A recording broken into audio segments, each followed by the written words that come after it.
අම්මයි තාත්තයි රණ්ඩු වෙන එකේ වැඩිම පීඩනය ලබන්නේ දරුවෝ. මං අහන්නේ අනිත් ඒවුන් අර අම්මයි තාත්තයි ආදරේ මැද්දේ විභාග ලියන එකාට දෙන පේපරේ අර අම්මත් නැති වෙලා තාත්තා රට ඉන්න අම්මා නැතිලා නැහැ අම්මා දාලා ගිහිල්ලා. නැති වෙන එක හොඳයි බං මැරෙන එක හොඳයි අම්මා වෙනම මිනිස්සෙක් එක්ක යනවට වඩා.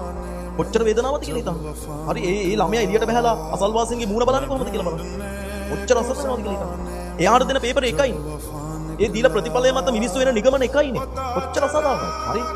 ඒ අසාධාරණය ඒ දේ ඔයා කෙලෙස කොහොම හිතස්සේ ප්‍රශ්න වේදනාවන් සංගගෙන හැදෙන මේ විභාග වලට අනිත් ඒවුන් වගේ බොරුවට hina මුදු මූණ පෙන්නගෙන විභාග වලට මූණ දෙන තමයි.